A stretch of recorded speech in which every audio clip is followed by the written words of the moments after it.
All right, hello and welcome into the show, everyone, on a fine Sunday evening. This is Unadvised here on the Sports Channel on YouTube, Facebook, and our very own X accounts. Give us a follow at Unadvised Pod, at Tyler's Takes, at Preston Pool 405. What a weekend of football it was. Yeah. And it is still going on right now. We've got some NFL games wrapping up, the witching hour in the afternoon games. And I guess, yeah, it depends where your allegiances lie in the state of Oklahoma, depending on how your football weekend has went. Teabag. Preston Pool, I hate you so much. You've had a weekend of weekends, man. First of all, the Chiefs beat the Chargers on Friday. Chargers beat the Chiefs. Yes. Chargers beat the Chiefs on Friday. Which is just a great way to start the season. Justin Herbert looked like a god amongst Chiefs men. looked very mortal. Yeah, blah blah blah. You wake up on Saturday, get to enjoy, a nice college game day, go out, win some money at the Grand Casino. Yep. Then you come back to the studio, the Sports Animal, and my dumbass left my computer open, and you hack into my Twitter account and tweet the most blasphemous thing you could have tweeted onto that account. I thought I got canceled for a second because my phone was blowing up so much. And then I saw today, which I'm going to leave it up because man of honor. I saw the Justin Herbert, Caleb Williams one today. Yeah. So yeah, I didn't even know that was up. And then 2:30, we just sit there and we just watch OSU just get the doors beat in. Just God. And then the night rolls around. You've had a great day of football already, just great games all around. And then you get to watch the Sooners have one of the best wins and most important wins outside of a Texas game in a while. And I was just pain and suffered all weekend. The Caleb Williams story that came out as well. Which, by the way, we'll need to get into that because I have no clue what you're talking about, but I definitely want to get into that later on. Football is the worst. Football is the worst thing to ever exist. I'm done already. We're week 1 of NFL. The Bears haven't even played.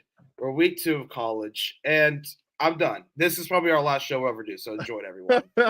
Well, the good thing is you've got 10 or 11 weeks left of college football. You've got 7? Well, really for you, you've got a full 18 weeks left of the NFL because the Bears play tomorrow night. And we'll talk about that game a little later on, along with that Caleb Williams story that I missed somehow, but I saw people tweeting about it earlier. But yeah, I mean, it doesn't get much better than this weekend for myself.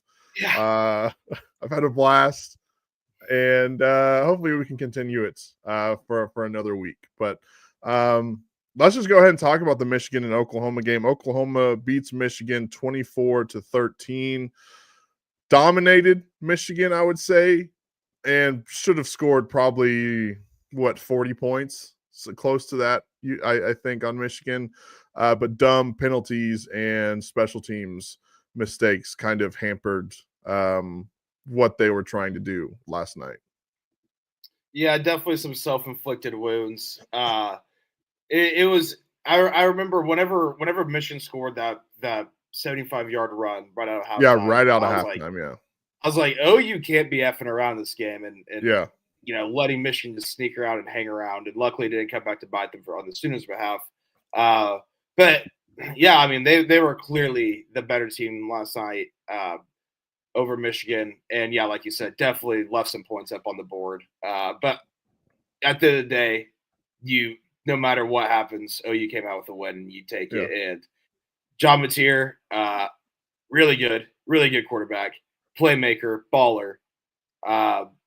The only thing that I would say for OU that's my concern is the run game was much improved last night. It looks like they got their 5 offensive linemen that they're going to roll with. But there's still work to be had.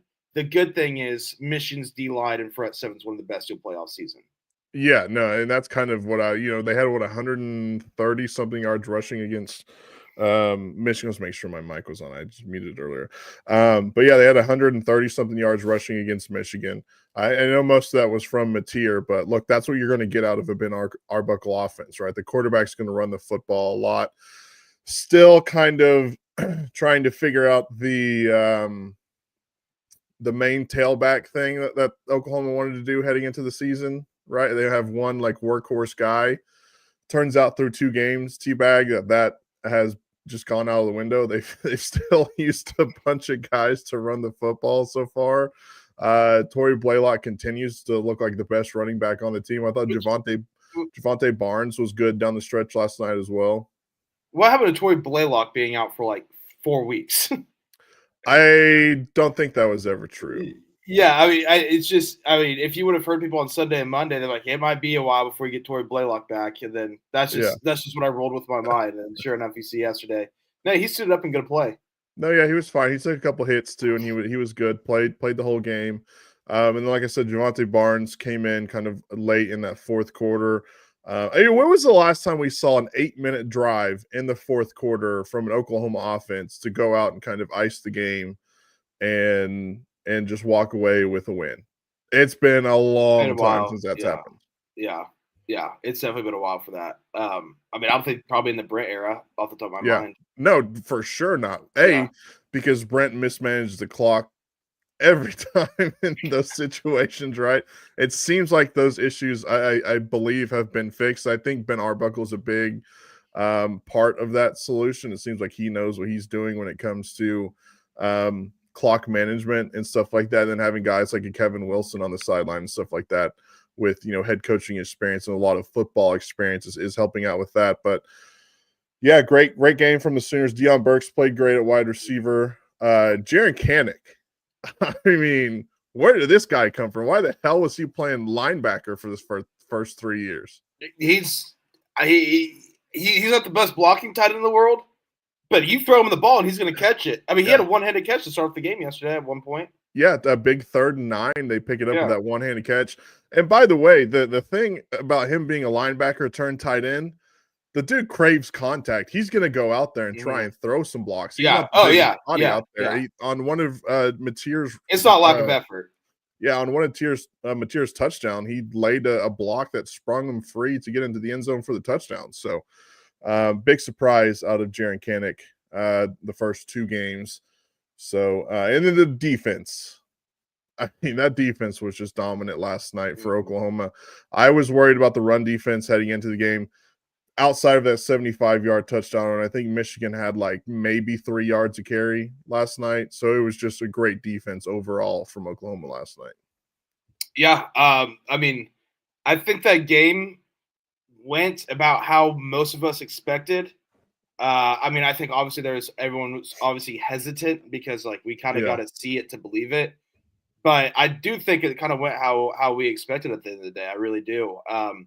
Bryce Underwood, had moments, but it was the definition of a true freshman on the road, not necessarily being trusted a whole lot by Sharon Moore in that environment against that defense. Kittle Daniels was great. That hit that he laid on that running back, dude. My God. So just, all in all, Sooners are back. We'll see. You got to get into SEC play. Got to get into SEC play before I'm willing to commit to Oklahoma being back. I definitely wasn't sending at halftime. Congrats on the win. Are the Sooners back? To all my buddies last night. Definitely wasn't trying to get a jinx in there. Yeah, sneak a little. This is a massive one for like, dude, shut up! It's halftime. Like, nah, this one's over. Come on, you guys watching this game? Did you guys see how they just drove down the field there before? Yeah. Before that touchdown? Have you guys been watching this game? But yeah, great game from Oklahoma last night. I just still am in awe of that defense. It's been, I don't know how long it's been since I've seen a defense like that at the University of Oklahoma. Obviously, last year's was a good defense, but this defense is, I believe, on another level. Yeah. And they haven't had any turnovers yet, which I know those are coming.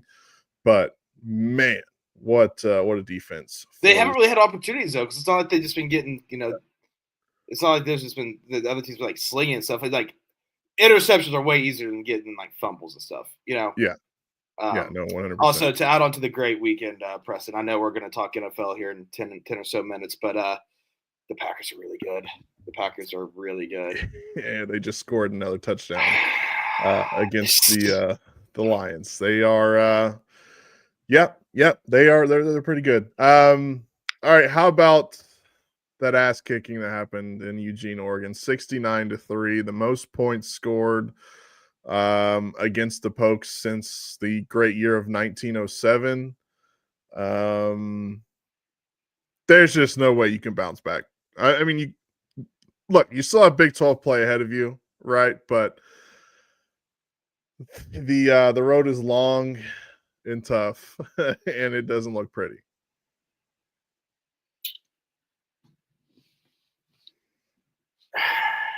He's speechless. That's what the game made him feel. Yesterday, Preston might have been my darkest moment as an OSU fan. I've had more painful. That's nowhere near the most painful loss I've endured. Yeah, nowhere near. I mean, I could remember losses that I didn't sleep for a week after.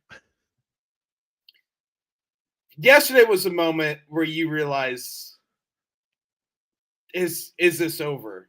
And I'm not going to say the words, but you guys know what I'm talking about. Yeah, no, 100%. Yeah. Is the course been run? Has the course been run? Because you don't lose 69-3. I don't care what the NIL is. I don't care what the talent gap is. Montana State didn't lose 69-3.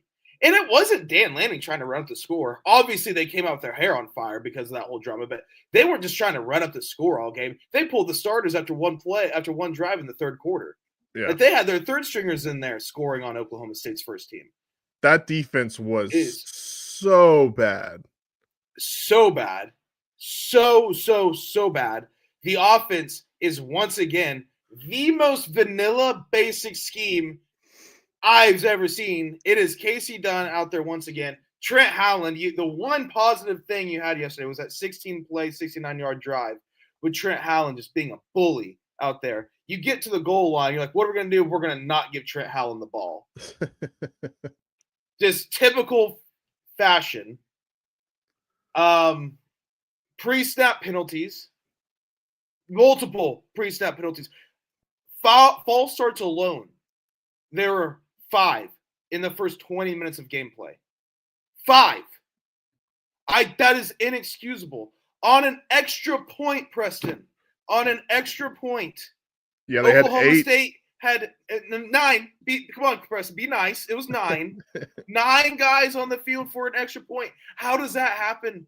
How does that happen? Well, then I saw someone else say, like, I don't even think they had 11 out there on the play previous to. It's just, it was the first time in my life where I was watching an OSU game and I was like, oh my God, this is the worst coaching display of football I've ever seen in my life.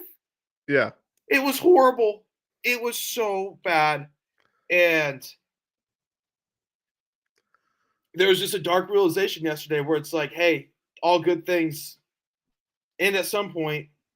And Mike Gundy is my number one sports figure of all time. Like, he is my favorite sports figure of all time. Like, I love him. He is Oklahoma State football to me. He's all I've ever known.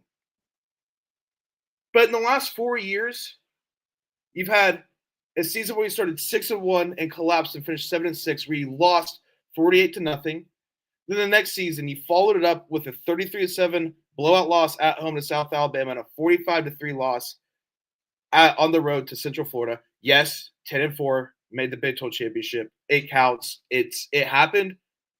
So you can't really say too much, but 2 of your 4 losses were absolute blowouts. One to South Alabama. Last season was last season, 52-0 to Colorado. And then we're week 2 in this season, and you already had a 69-3 loss. Blowouts are becoming a constant thing in this program. Like Mike Gundy, year after year, is one-upping his worst loss. Mm-hmm. Like literally one-upping his worst loss year after year the last 4 years. And it's just unacceptable. It's unacceptable. If OSU lost 48-16 yesterday, all right, you played Oregon. I mean, like, but at least you scored a touchdown. At least you saw the punter in the first half. Yeah. For the Ducks, but holy crap, everything was just inexcusable. It's inexcusable. You don't take your worst loss in 1907 and say, they just have better athletes. You know who else had better athletes? Oklahoma, the entire time they played Bedlam. And Mike Gundy's Bedlam record wasn't the best in the world, but very rarely did he get blown out. You know, very rarely did he get blown out. Like, you can't convince me that Oregon team that we saw yesterday is better than the 2017 Oklahoma team. You can't convince me that. You can't convince me it's better than the 2008 Oklahoma team. Mike Gundy took both those teams, to games with 3 minutes left in the fourth quarter. Yeah. And I get it's a different world, but like, come on. Stop making that excuse, fans. 2018 Bedlam as well. I think that one almost went to overtime in Norman as well. So yeah, I mean the most when I was like, okay, I need to turn the channel because we're watching literally a murder on live television was the back-to-back pick sixes. That's when I was like, I need to turn this off. Preston, I tweeted the first pick six. I tweeted, holy bleep, I'm done tweeting. We'll be live right after the game on Sports Animal. So I was like late in the third quarter. I was like, all right. I was about to leave my house, drive back up to the studio. Literally, I hit send on that tweet. 30 seconds goes by. Another pick six. And I'm like, well, I can't. And it was the same play. I'm still it was the same play, T-Bag. It was the exact same play. I thought it was a review at first. I literally, for the first half second, I thought they were showing a review. But then I was like, no. Like, that just happened. Yeah. And it's just what I think everyone's like, how this happened? How this happened? How this drop-off happened? And my theory is Mike Gundy, better than anyone, or better than 90% of college coaches. Obviously Nick Saban, Bob Stoops while he was coaching. Coaches that were coaching someone for 15 plus years and had success the whole time. Mike Gundy built an insane culture at Oklahoma State. It was the cowboy culture. Like, I'm going to recruit you. I'm going to develop you. You're not going to play for 2 or 3 years, but by the time you do play, you're going to be a 2-year starter. You're going to be a damn good football player, and you have a chance to make it to the NFL. Like, that was the cowboy culture, and it worked. It worked. But now, in the day and age of the portal and NIL, that system of philosophy just doesn't work. It doesn't. It's instant gratification now. Yeah. And that's just, I just don't know if Mike can evolve to that. And it's no fault of his own. Like, it's not like it's, you can say, oh, it's his fault. It's all, like, why doesn't he change? Why does he change? Like, can he teach an old dog new tricks? Like, even if he does change, does that mean it's going to be good? So yesterday was just a dark day. Not because they lost, but because for the first time, they went 3-9 last year. For the first time, I was like, oh, this legitimately might be the end. Yeah. And again, it's just reality. Like, it's not unfair to say. I know that there's a lot of people out there that's like, oh, you're being unfair. It's like, no, you go 3-9, and then it looks like you can go 4-8, 2-10, 3-9, 5-7 again. Like, it just can't happen. And I don't know. Again, I'm not. You're never going to hear me say the words FG. Yeah. You're just never going to hear me say that. I love the guy to death, but at the end of the day, it's just, that was as bad and as embarrassing as a loss that could happen. And it came down plain and simply to that was the least prepared football team of all time. Look, Mike Gundy turned Oklahoma State, and Oklahoma State fans aren't going to like when I say this. He turned them into from losers into a good top 25 consistently program. OC fans, no, Preston, that's not unfair to say. Like, literally, like outside, like OSU had the 80s. Like the 80s were pretty good for OSU, but it was obviously overshadowed by Barry Switzer's OU team. Yeah. But I mean, the 80s were obviously really good. You know, they had multiple 10-win seasons, won a Heisman Trophy, a couple NFL Hall of Famers. But literally outside of that, no, you're not wrong. It was not a program of success. Now there is one person that will defend Mike Gundy until the death, and that happens to be his son. Did you see that on Twitter last night? I think it's best if Mike and his children just don't say anything. And Mike Gundy, don't run your mouth against opponents. And I'm not saying that Dan Lanning like took whatever he said to heart, right? And I'm not even saying Mike Gundy was trying to be like malicious in what he said. It's just not the time. Exactly. 10 years ago or something, like if you had a team like you had in 2016, like run your mouth a little. But not now. Not now. Yeah. Exactly. But to those tweets, look, I get defending family, you know, but there's no need to have that just go out online like it did and belittle the fan base, because the fan, what his son said was not wrong. Mike Gundy is Oklahoma State football. It should be Mike Gundy Field at Boone Pickens Stadium and at the west end zone next to the Barry Sanders statue and next to the Boone Pickens statue, there should be a Mike Gundy statue. Yeah. Like Mike Gundy is royalty at Oklahoma State. Always should be. And if you're a fan out there that's an OSU fan and you wish nothing but the worst for Mike Gundy, you're not an OSU fan. Like you're not. Mike Gundy, that we owe everything to. That is 100% correct. But at the end of the day, it's been 21 years. It's been a great time. Like best time of my life. Best time of my life. It's all I've ever known. But at the end of the day, if something's not working anymore, something's not working anymore. Exactly. And who's to say they have a bye week this week in Tulsa before conference play, so you get 3 weeks from now until you play Baylor. Who's to say they can't figure it out? Like, I'm not going to rule that out. I'm giving it that much percent of a chance to happen, but I'm not going to rule it out. We saw it in 2023. We were saying these things in 2023, and they went on to make the Big 12 championship. But not really looking the case this year. You don't have Ollie Gordon in the backfield, or kind of a veteran-laced defense with some really good players on there.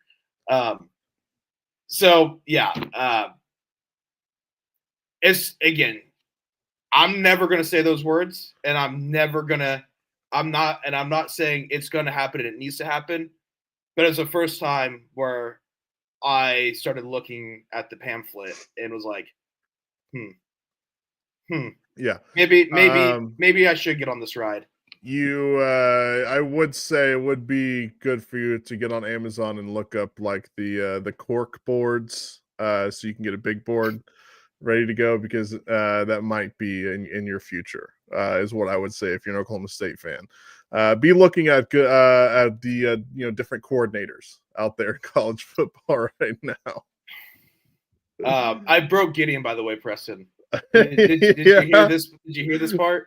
I'll be honest. Whenever I was clipping up the OSU post game and OU post game, I was a little bit inebriated, and it was like 1 a.m. Well, I woke up this morning. I saw it was tweeted at like midnight or whatever, and I was like, yeah. Huh. It was quite a late. I know my friend Preston was not sober at that time.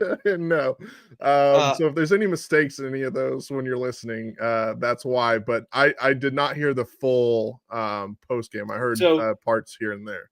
The post game was it obviously talked about the game, but a lot of it was big picture stuff.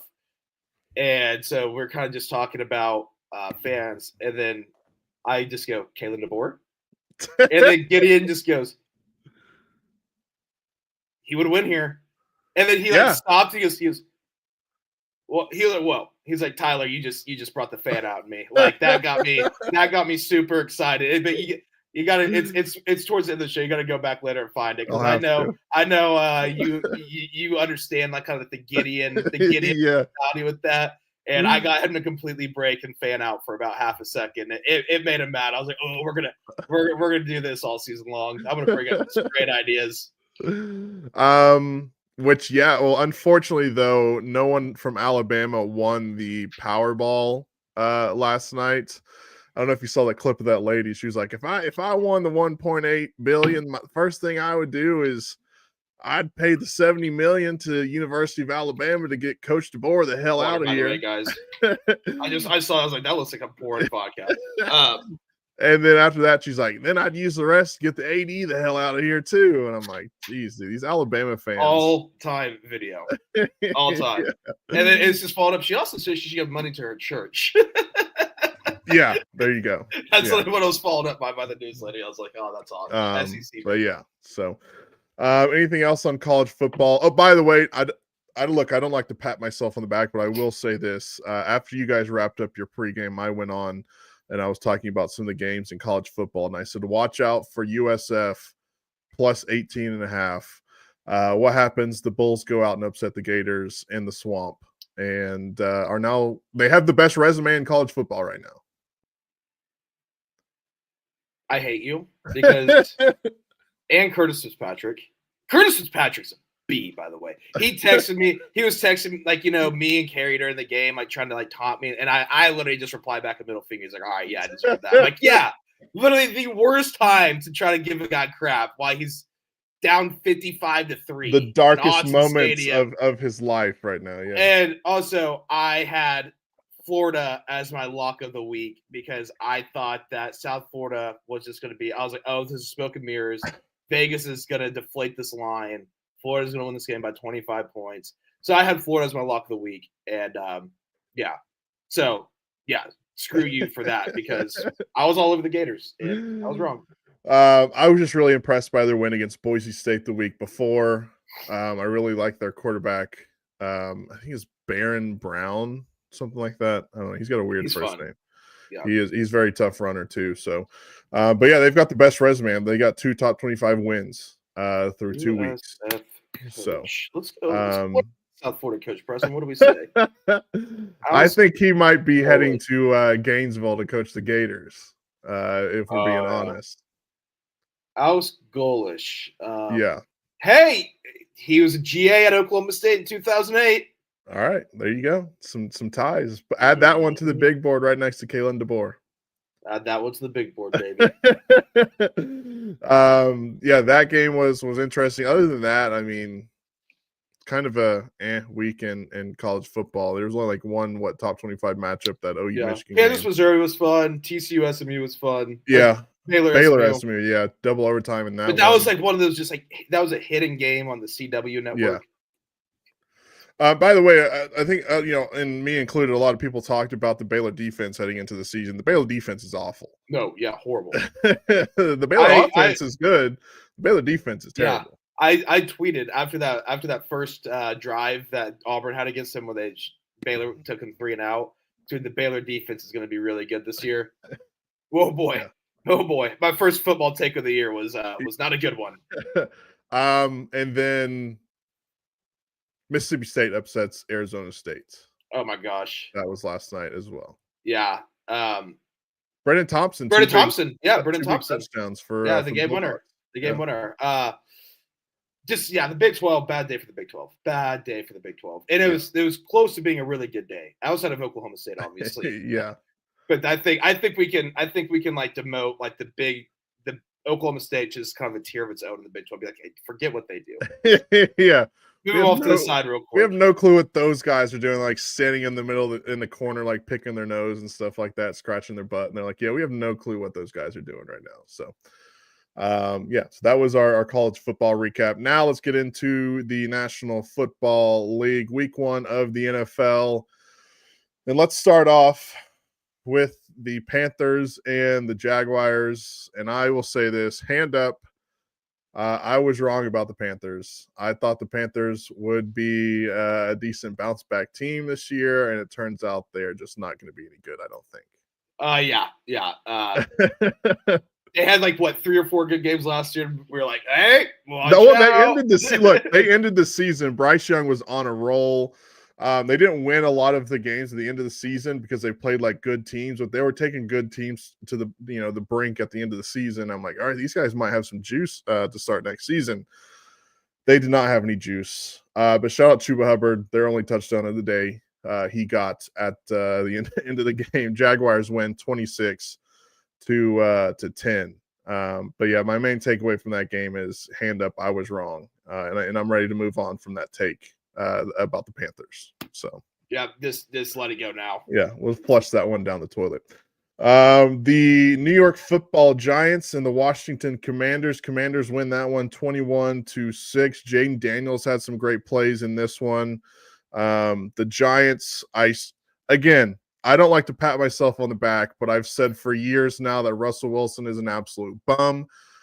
He is an absolute bum. He's not good. He shouldn't be a quarterback in the NFL right now. It's time already after 1 week to just let Jackson Dart take the reins and let him spray the ball around the field. Yeah, Jackson Dart time already. Already. That was disgusting display of offense. Disgusting. We're gonna get to a game with a former Giants quarterback that played good today. Yes. Maybe the Giants, maybe Brian Daboll and all that just might have been because he had that one really good year in 2022. Outside that's been complete crap. So maybe we're just kind of like overrating that system. Maybe we're about to find out with Jackson Dart whenever he inevitably comes in. But yeah, I mean that's interesting storyline to follow. Russell Wilson, 17 of 37, 168 yards. Not good. He just wasn't good at all. He was the leading rusher on that team as well, which is not good. Cam Scattergood, 2 carries for -3 yards. The Jaden Ott stat line there. He had that one play though. He ran someone over. I think that was off of reception, though. Yeah, he hit like 5 guys and picked up those extra yards. Malik Neighbors, 5 catches, 71 yards. He on the sideline looked miserable. He's like, my best friend Jaden Daniels is on the other sideline having the time of his life. I'm sitting here on this sideline having the worst time of my life. Where did I go wrong? Is kind of what Malik Neighbors looked like on the sidelines today. Yeah, the Giants are bad. They're bad. Yes. There's what I think I even said I never said they're going to be good, but I think, hey, watch out, they might be a little scrappy. No, I wouldn't classify scrappy for them. Also, and the Commanders, that was a bad. The Commanders, the end of that second quarter, end of the first half, that 2-minute drill they ran was awful. Tom Brady was ripping them for it. Deserved too, because they got to learn from that one because they didn't utilize their timeouts right. They weren't prepared to. Tom Brady was like, I would have called a timeout there. I would have called a timeout there. and then finally they called it, and he's like, now you're gonna call it? Yeah. Like, what? Just bad execution there. So that was the one negative I really saw. But then again, I'd be lying to say if I was watching this game religiously. Yeah, no, this was just like a red zone game for me. We had some other games on for that. The Steelers and the New York Jets. Wow. The Steelers win 34-32. Who would have guessed the game of the day would have been the Steelers and the Jets, because that took over main TV in the fourth quarter. Yeah. That was awesome. Aaron Rodgers gets his revenge. He was 22 of 30 for 244 yards and 4 touchdowns. He got sacked 4 times. Justin Fields, not a terrible day for Justin Fields, to be honest with you. 16 for 22, 218 yards and a touchdown. He had 48 yards rushing and 2 touchdowns. I mean, that is the Justin Fields experience right there. With the ability to run the football. DK Metcalf, 4 catches, 83 yards, and Calvin Austin the third, 4 catches, 70 yards, and a touchdown. Jalen Warren got into the end zone. Jonnu Smith got in the end zone. Maybe this whole Pittsburgh and Aaron Rodgers thing might work out. Maybe. Hey, maybe. It's week 1. We can't overreact yet. Yeah. Can't overreact yet. A lot of ball left. But maybe the Steelers are going to be pretty good, and maybe the Jets, for once in our life, aren't going to be an eyesore on our TV. Yes. Yeah. Exactly. They got to commit to the rush so much more. Yeah, they did sling it. I mean, they ran the ball 39 times today, and Justin Fields, obviously, but I just think that they just got to get a triple option or something. Just go triple option. See an NFL team go triple option. Yeah, it'd be awesome. That would be awesome. All right, the Cardinals and the Saints. The Saints didn't watch. This was I picked up Cardinals defense for fantasy this morning. Exactly. And that's how I'm rolling this year. Is whoever the Saints are playing, I'm picking up the defense for the opposing team. This was a game where you could just feel like Red Zone didn't even want to show it on Red Zone. They just wanted to leave this game off Red Zone and no one watched it. The Saints jerseys and uniforms. They were awful. Oh, it looked like a little league team that were called the Saints, and more like whatever you see, like a little league team and they're called the Colts or something, but then they have just like the most off-brand like Colts, jerseys and stuff. Yeah, they're made by some Temu company. That's literally what it looked like the Saints are wearing today. That might be where they got their jerseys. You never know. Yeah, you never know. Could be. We're not going to spend too much time on that game. The Raiders and the Patriots. The Raiders win 20-13. This is a game of, I believe, what's going to be two bad teams this year. Yeah, just playing a bad football game. Two teams where a lot of teams they're like, hey, watch out for teams. Hey, watch out for the Raiders, Pete Carroll, Geno Smith. Hey, watch out for the Patriots, Mike Vrabel, Drake May, which I do think is going to be a good combination. I just don't know if it's this year. You watch that game today, you're like, Yeah. Don't know how much of these two teams will be watching this year. I didn't see Ashton Genty's final stat line. 19 carries, 38 yards, 1 touchdown. Yeah, I did see he got into the end zone, but I don't expect much from the Raiders. Now the team of the day. The team of the day resides in Indianapolis, where the Indianapolis Colts, just dog walked the Miami Dolphins. Tua Tagovailoa, atrocious. Tyreek Hill was ready to quit in the first quarter. Fade the Dolphins all season. Jalen Waddle got hurt at some point in the game. Looks like his shoulders is banged up. Who knows how long that's going to be. Woof, woof, woof for the Dolphins. But Danny Dimes, how about Daniel Dimes? Mm-hmm. Daniel Jones. This is I was watching Red Zone a little earlier, and Scott Hansen gave this stat. The Colts and Daniel Jones was the first quarterback since at least 1991 to go 7 for 7 on all of his drives today, scoring each time. So 7 times they scored on every drive. It was the first quarterback since Peyton Manning to score on every drive just in the first half. Yeah. He was insane today. Incredible. And maybe that's just the Dolphins are terrible. But Danny Dimes, baby. I'm rooting for the guy. He had 22 of 29, 272 yards and a touchdown. Did he run the ball at all? Yeah, 7 carries, 26 yards and 2 touchdowns. They won 33-8. But yeah, that was the team. If we gave out an award for team of the day, it would be the Indianapolis Colts. Without a doubt. Yes, round of applause. Way to play for Jim Irsay. Yes. And then how about the Cincinnati Bengals and the Cleveland Browns? The Bengals tried their best to give this game away like they typically do in the first 3 weeks of a season. I even said yesterday, look at the Browns. So I think they were 5.5 point dogs. Look at the Browns because the Bengals are terrible the first 3 weeks of the season.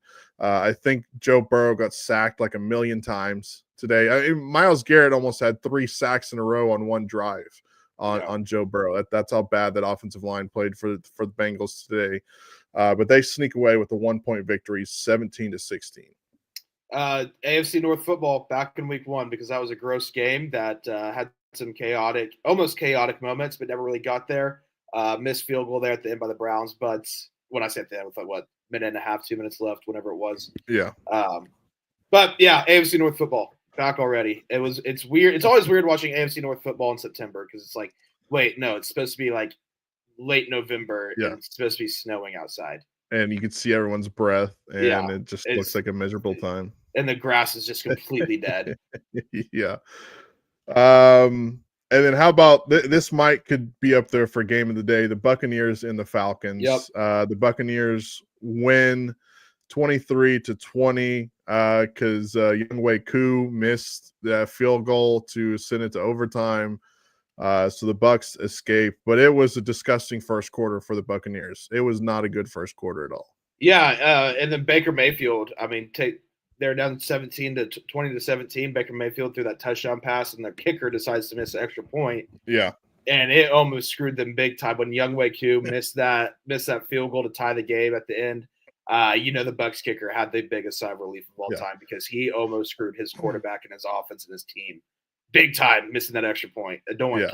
I can't. Baker, man. Baker. Yeah. He's the man. He's the man. He is. By the way, I can't quit calling the Falcons kicker Young Ho. I think Young Ho would sound a lot better. Yeah. Michael Penix Jr., 27 of 42, 298 yards and a touchdown for the Falcons. Baker went 17 of 32, 167 yards and 3 touchdowns. He also ran the ball, had the most rushing yards on the team.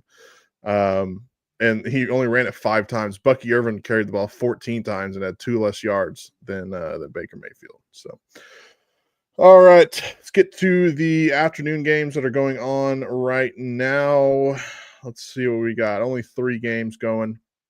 The Titans and the Broncos. The Broncos right now are up 20-12 with about 3.5 minutes left in the game. Bo Nix, I believe, has already thrown 2 interceptions today, and I think he might have fumbled the ball as well. That's why I said let's hold off. And again, I'm going to overreact a little bit in week 1 just because this is all we've seen from all these teams.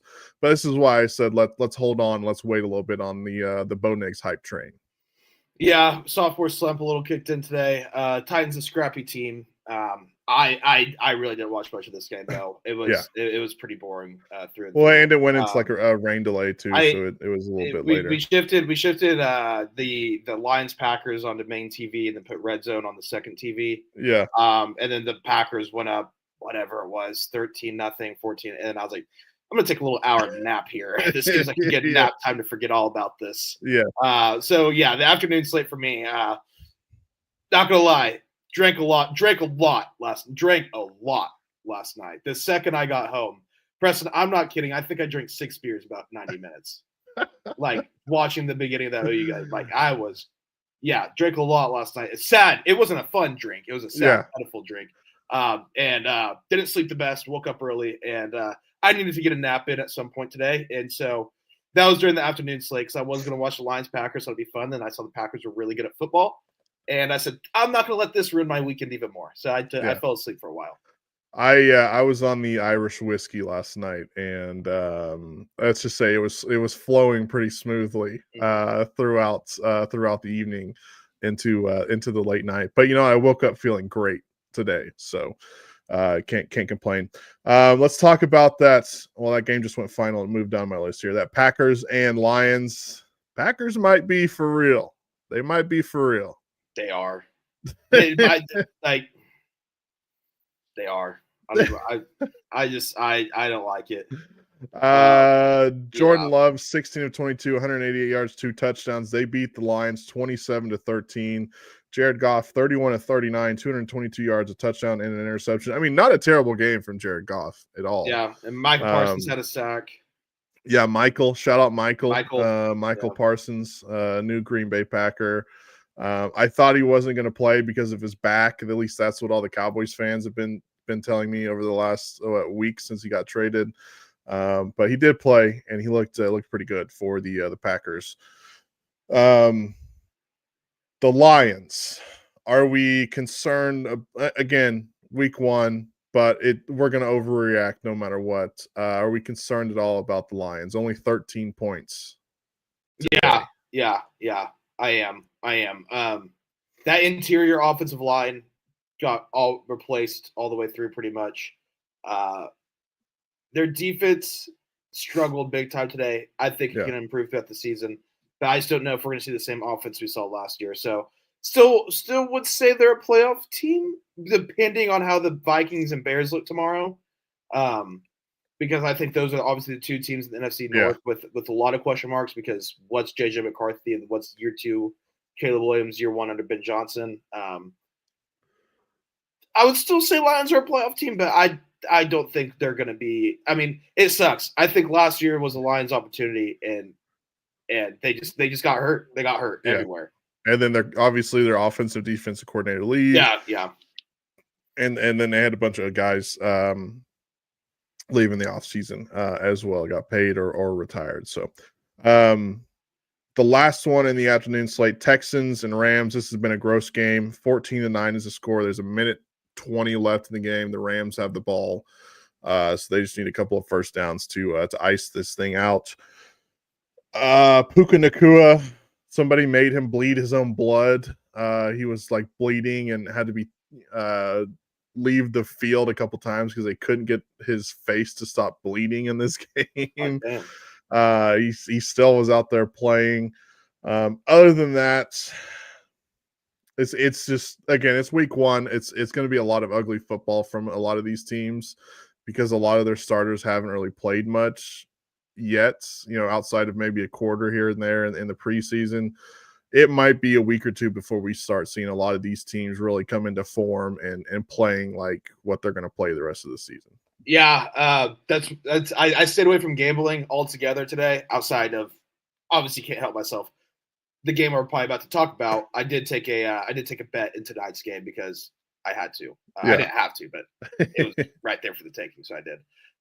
Because of what you just said, it's just like you kind of just don't really know. And one of the results today, whether it's Danny Dimes, whether it's Aaron Rodgers, Justin Fields, or hell, even if it's Bryce Young, for the exact opposite reasons. One of the results that happened today is going to be the one-off for the rest of the season. We're going to look back like, remember when so-and-so had 300 yards, blah, blah, blah? Or remember when Bryce Young was just awful and turned out to have a really good season? Or pick your poison. There's going to be something that happened today that's not going to happen again this season. Yeah. No, 100%. So, let's go ahead and talk about that game that starts here. I don't know what time is it right now. About an hour or so. The Ravens taking on the Bills in Buffalo. The Ravens a 1.5 point favorite. This is the game of the day. This is why we football. A Sunday night football matchup like this, which I think is going to be the AFC Championship game matchup later in the year. What is your thoughts on this game? Bills plus 1.5 or money line. Pick your poison. They're at home. They're the underdog. That's what I'm saying. It's like I would be very mad at myself if I didn't take if they lose. I won't be mad if they lose this because I had to take it. And then if I didn't take it and then they won it, I would never forgive myself because how'd you not take the former MVP as a home underdog? Like, come on. Also, this just randomly crossed my mind thinking of Buffalo and pizza, wings, beer. So Preston, today I went to go get lunch. I was like, what do I want? What do I want? What do I want? Just went and picked me up a hot and ready pizza. Nice hot and ready. Can't go wrong. And so I was like, pizza, be lunch and dinner tonight. Live cheap. And then my roommate went to go pick up food. And when he opened the door, this is right after we had our OSU football conversation, where we had our therapy hour together about OSU football. The football gods did talk to me. They did talk to me. I forgot to mention this at the beginning of the show. Like, I should have left the show off with this because this was the best thing that could ever happen to a man. There was DoorDash on our front porch that neither of us ordered. Oh, really? We went and asked the neighbors if it was theirs because we know our neighbors. Like, we don't want to steal our neighbors' food. Yeah. We asked the neighbors if it was theirs. Was not theirs. There's no address on it. There's a name on it, but no ad. Like we Wingstop was delivered to our house today. Like 30 wings were delivered to our house today for free. There you go. The football gods did send a message saying, hey, this season's going to suck. But you're going to get free wings today. Yeah. Here's a little something for you. Yeah. So not all too bad of a weekend. All too bad of a weekend because that was awesome. Because we legitimately, whenever we got it, he's like, oh, I bet this is Kristen, our neighbors, or Justin, our other neighbor. We went and asked them. Then we went and asked across the street, our neighbors, because we were like, we don't want to steal our neighbor's food. Yeah. As we went to 4 houses. The 4 houses by us. Not one of them. I think that is actually the rule. As long as you knock on 4 doors and no one claims it, it's yours after that. Yeah. Oh, yeah. So that was awesome because I did for lunch and dinner for the next 3 meals, probably $6 total spent. Or 7 because hot and readies are no longer $5. Yeah. But yeah, so doesn't get much better than that. Good day. Yeah. So I did have that going for me. Real quick before we wrap this thing up, what are your thoughts tomorrow night? That matchup with the Vikings. So the Caleb Williams story, I never wanted to talk about it. Oh yeah, I forgot about that. Yeah. prima donna. I mean, I don't think. Oh, is this is like some breaking like news? I don't think this is breaking news, but supposedly a veteran wide receiver that they never said names, but a veteran wide receiver no longer on the team.